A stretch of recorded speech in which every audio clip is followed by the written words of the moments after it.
Good day, radio friends and viewing audience. Welcome to another edition of Marriage Encounter. We are delighted to be with you on the airways, and we trust that as we share today, as we continue with this very significant discussion, that you will receive inspiration for your marriage. We are, of course, dealing with everything marriage. And if you're not yet married, you can listen up, because I'm sure you know somebody who is married, or you may be planning to get married yourself. I've had a few persons, Dr. Braithwaite, who shared with me, I'm getting some very useful information for when my time comes around. So welcome, and we plan to have an awesome time today. We have in studio Dr. Mark Braithwaite, and on Zoom we have Pastor Staton Adams. Good day, Pastor Adams. How are you doing? Pleasant good morning. It is pretty warm on my side, and it's been a very busy morning for me already. Well, that's the nature of things, right? And Dr. Braithwaite? Yes, sir. Good day. It's good to be on, as always. Have the dream team together today, all three of us. So it's exciting to continue to share. Looking forward to another exciting discussion, Doc, as we move forward. Amen. Pastor Adams, can you pray for us as we get ready to share? Sure. Let us pray. Father in heaven, we thank you again for today, another program, Marriage Encounter series. How very important this very foundational and pillar unit is to the society. We pray that you will be with us, kind of thoughts or minds or discussion, and grant that our viewers or listeners will benefit, Lord, in very significant ways from our conversation this morning, our experience that we will share, the information that we will disseminate, and grant to God that our relationships, our marriage will be for the better as a result, for Christ's sake. Amen. Well, friends, we have been discussing the whole matter of being a complete individual. And last week we asked the question, how does one become a complete individual? One of the things we shared last week is that one of the very important elements of moving towards completeness is, we may say completeness, we may say maturity, we may say adulthood, is the matter of taking responsibility for your own treasures. Now, we spent quite a bit of time on that last week, Dr. Braithwaite, taking responsibility for your own treasures. Yeah, we refer to the treasures of things like feelings, your own attitudes, your own behaviors, your own choices, which you made very clear. They belong to you. They're yours. And as a result of that, you cannot leave those in the hands of anybody else, not even your spouse. So you have to take responsibility for them. You have to understand yourself. You have to to appreciate the fact that, whatever you choose to do, however you choose to respond, however you choose to relate, those areas are really yours. You cannot blame somebody else for your behavior or for your attitude. You ought not to blame anybody else for your choices. They're yours. And taking responsibility for that is critical in the context of being a whole person and getting to the place in your experience where you are comfortable enough to make those choices, to express those attitudes and expressions, understanding that you're doing it from your perspective, from who you are. So I think that's really, really important. Extremely important. And time goes by quickly. We can't always ever go into all of the details. But when we do announce seminars, we trust that those of you who are on island can come by, and occasionally we have online. Yes, that's true. Yeah, that's right. One of the other things we mentioned last week, a part of the process is this matter of not just taking responsibility for your own treasures, but likewise understanding that this requires ownership. That I must not just take responsibility, I must know what I own. So it's okay when we talk about thoughts and desires and feelings and choices, etc. I must know that I own these things. The matter of ownership, you don't make me feel bad. Right, right. I have to own that. That's and, right. and it's about, I want to think, acknowledging that this is my feeling, not yours. Yeah. Pastor Adams? That is why we need to process. To process, I would normally, let's say, for example, anger. Do I have a right to be angry? Is it you or the one who caused me to be angry, or is it something external to this relationship, or something I am angry with myself about something?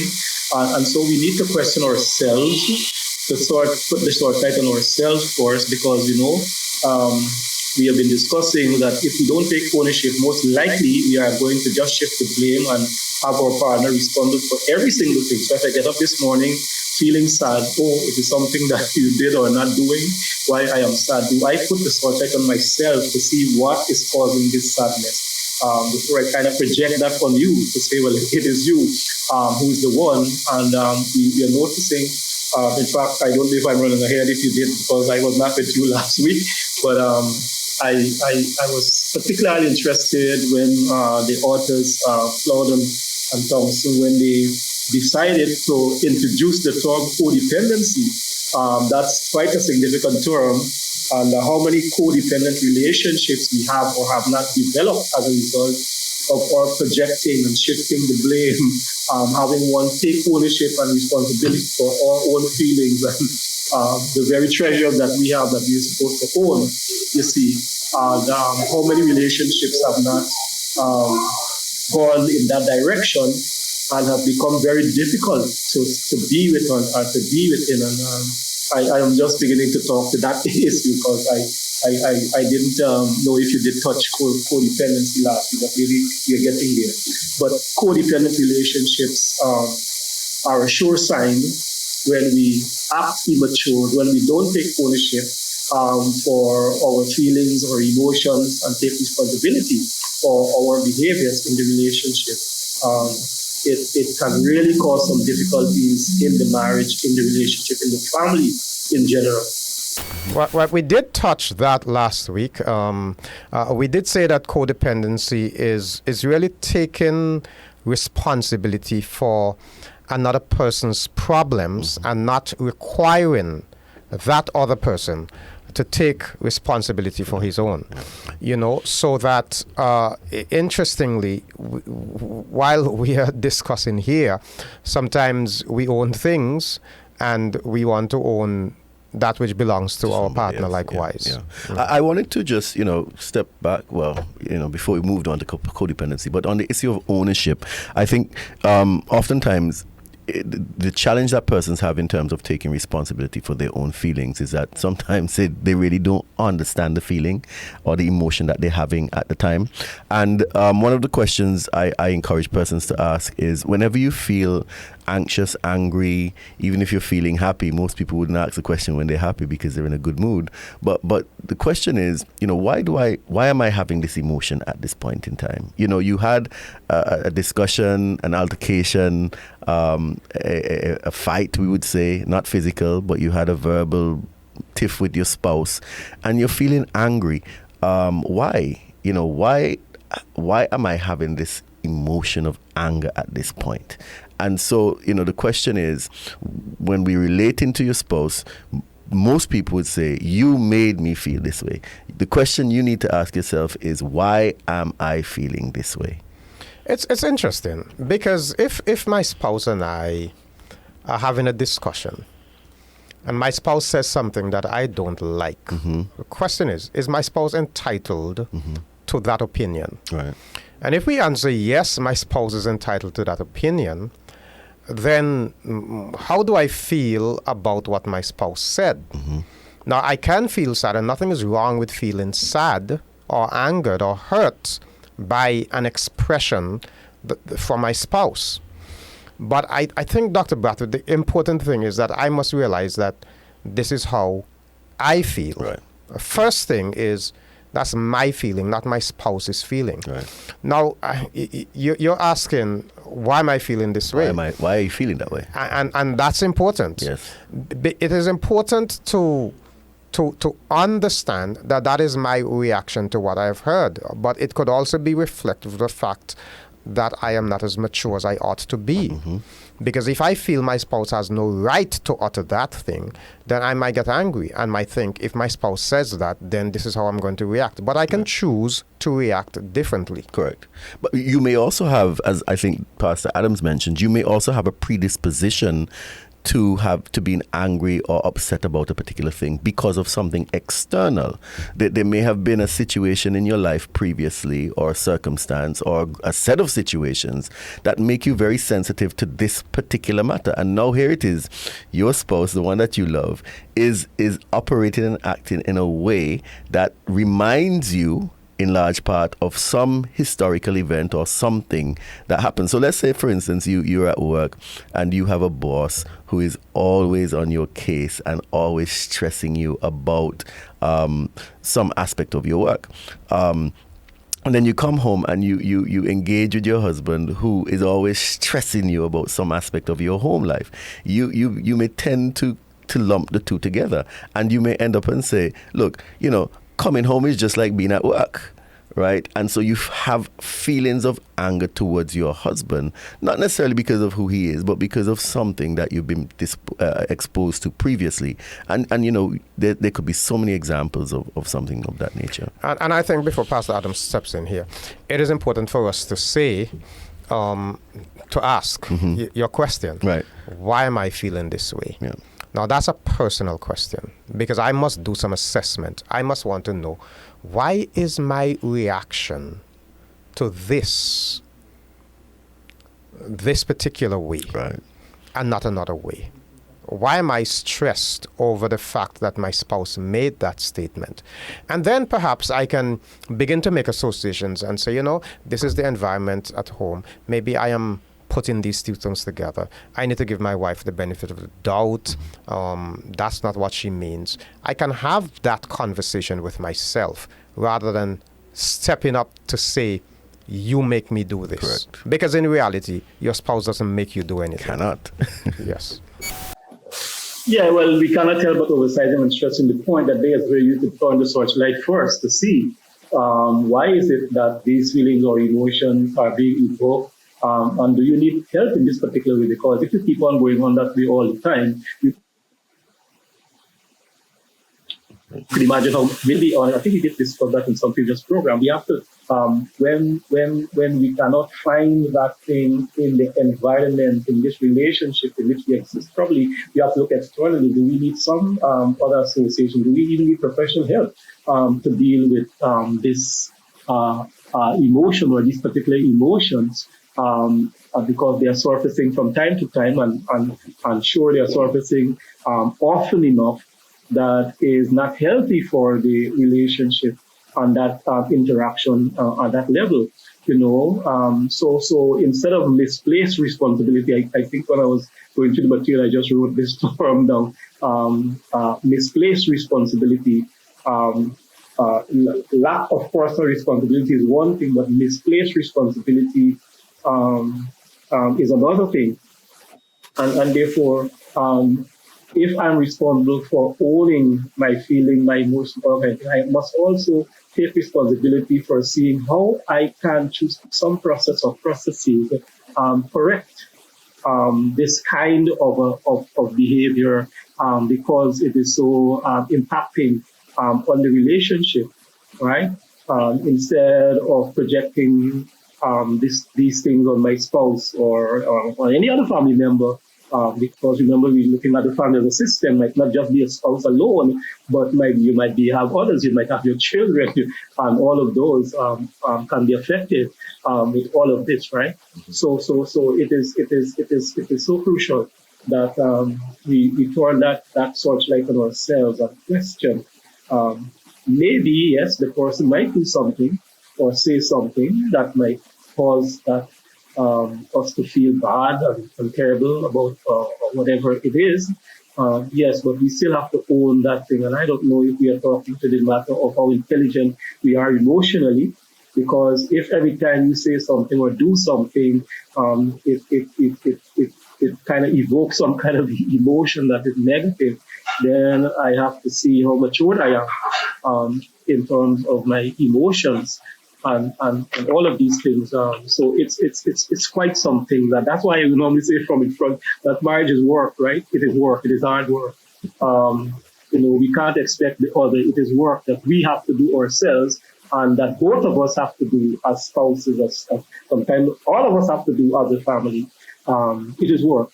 I think that's the very point we are making. Absolutely. I have to recognize that I have a contribution to make to this relationship. Yeah. And a part of making the contribution in a meaningful way is to grow, is to mature, is to stop exhibiting childish behaviors.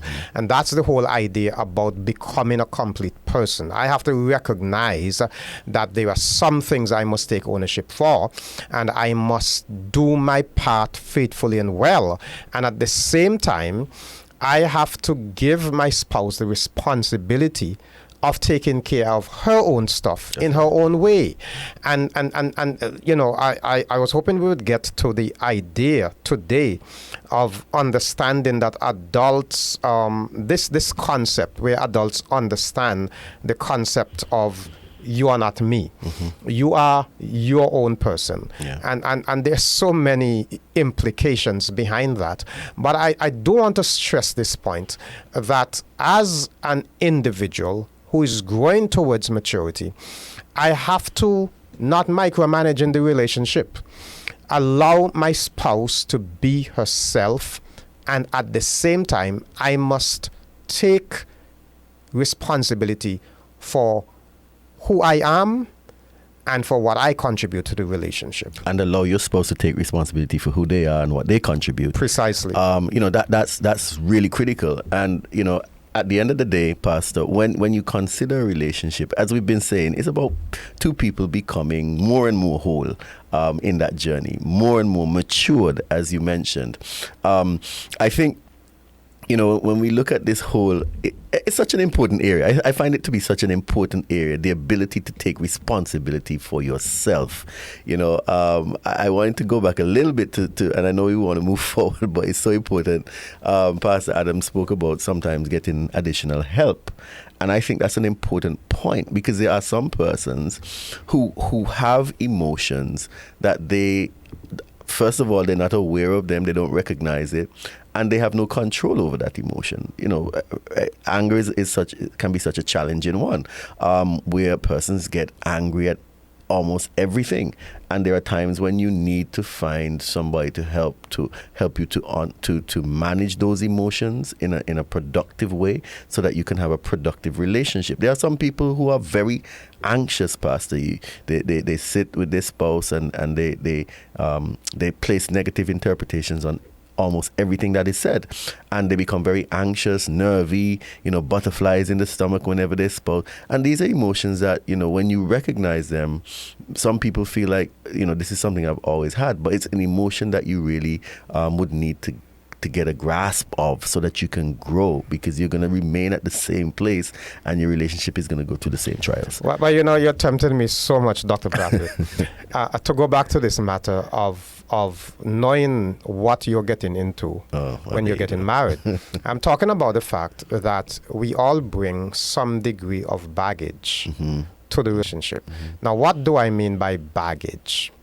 Baggage is not the same as garbage. I want to make that distinction. Very good distinction. If you're traveling from point A to point B on an airline, you check your baggage in.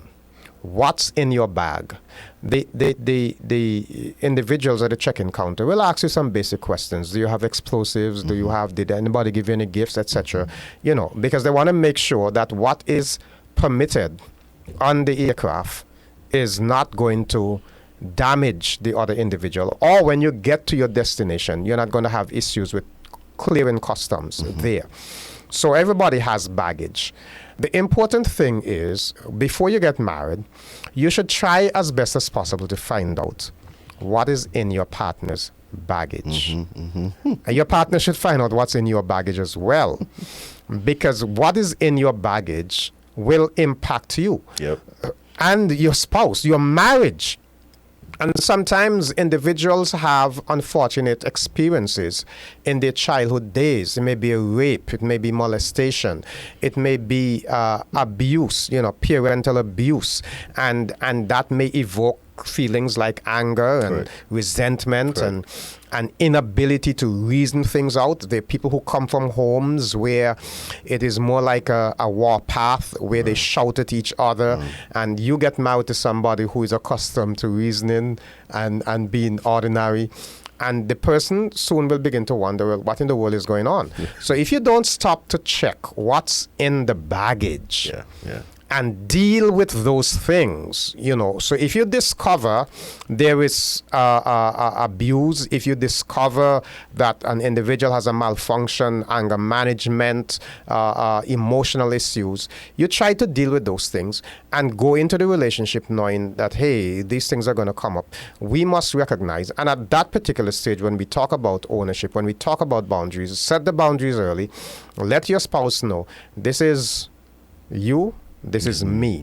I'm going to own certain things, you're going to own certain things, but you have a responsibility to appreciate and accept who you are and try to grow yourself. That's right. Absolutely. You couldn't have said it better, Doc. And, that discussion, Pastor Adams, I guess he'll come in just now, but that discussion takes me back to just recently. I was with a group of men. We were having a forum for men. And in that forum, we were talking about our baggage. Men were talking about their ability to express love to their own children. And in a brief sort of with a brief question that I asked about where these men had learned how to love for themselves, the stories were so interesting, because most of the men who were over 40 came from homes where love wasn't really expressed in very tangible ways. You knew your parents loved you because they cared for you, but in terms of hugging and expressions of love, they didn't have it, and they were now reflecting on the fact that that's probably why I don't do it so well with my own children. So moving that into what we're talking about, many of the reasons why persons have challenges with some of the emotions is because they've never really learned how to handle them in the first place. You've never learned how to manage rejection. You've never learned how to work through an argument, maybe. So, the way that you saw it in your family is when something is said that you don't like, you just get angry and you shout, and that fixes the problem, so to speak. So you do that in your current relationship, and you end up with these not taking responsibility for these treasures, your own behavior, which is detrimental and damaging to the relationship. You're not seeing it because it's the only thing that you know. I am saying that, as Pastor Adam said, there are times when you need professional help. Your spouse can point it out and say, hey, you know what? That is not normal. And they're not taking on the responsibility. That's your treasure. You got to handle that. Well, I know Pastor Adams wants to react here, but listen to this. If you're married and you feel a lump in your spouse's breast, right? What do? You say, hey, really listen, nice illustration. Yeah. We need help. Yeah. We have to go to a professional. We have to go to a doctor. You need to do a mammogram, Right. because this can kill you. Right. In a similar way, if you spot some emotional imbalance, if you spot some danger sign, and you say to your spouse, hey, we need professional help. Some people do not understand that just like when something is physically wrong with you and you need professional help, there are things that are emotionally wrong with us, and we need professional help likewise. Okay, Pastor Adams, sorry to butt in there, but I have to say that.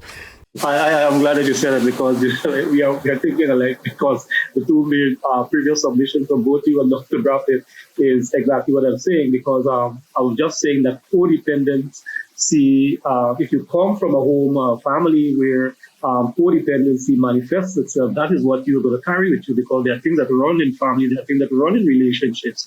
And that is why it is so crucial for you to examine carefully, as you were rightly saying, the packages. What is it you're coming with? We have a lot of unpacking to do. David and Vermeer said that whenever we come together in relationship, what happens after the honeymoon is over? And all of, well, even before that, we have a lot of unpacking to do. Right. Once that relationship becomes exclusive and you're moving towards the marriage alliance, these are critical conversations that you're supposed to have. These are something that you're supposed to think. And sometimes when you work with premaritals, you have to ask them and tell them these things. When you look at all these things, I have a classical book in my collection there.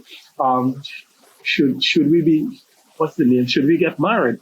After all, So it is so very, very crucial that we pay attention to what is it that we are bringing, where is it we are coming from, because some of the things that are manifested now in the present relationship could well be things from our past experiences, and that is why we need to ask ourselves the question: did I see this evidence in my father or in my mother? Did I see this kind of a behavior? And this thing is in. It is replicating itself, it is repeating itself in my relationship, in my family. And so this is so crucial to this whole conversation, this whole discussion. So that is why we can't cast the blame. We have to take responsibility, because sometimes our spouse or poor spouse may have nothing at all to do with our behavior or emotion that we are manifesting itself. And so it's not a fair thing. We are misplacing the responsibility. We ourselves have our low self-esteem, or we have our low self-love, our own neglect of our personal self and care and several things. That other person can't be responsible for that, So it is so crucial that this begins with me. Ownership, responsibility, this begins with me, right? And when both of us are doing that, this relationship must be for the better. Well, they have just given the signal that our time has expired. So quickly. We will be back next week, and we are going to continue. We have some very important things. I really wanted to get into some of it today. But friends, the matter of marriage, Pastor Adam said it earlier, marriage is work, but it can be fun work. When you have a job that you enjoy, we are seeking to make your marriage fun, and we want you to join us next week. If your spouse is not listening with you, call them up, make arrangements. The good thing is that this program, Marriage Encounter, is aired 3 times weekly. On Second Advent Radio, it's 9:30 a.m. on Thursday mornings. It is it 6:30 p.m. on Thursday evenings? Right. And then at 2 p.m. on Saturday. So you have 3 different times when you can arrange to listen with your spouse. And you can go back in the archives on YouTube as well and look at previous editions. That's right. Now, this is all the time we have.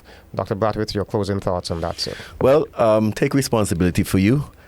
Ensure that you appreciate and you understand and you are responsible for your own thoughts, emotions, feelings, behaviors, etc. Take responsibility for you.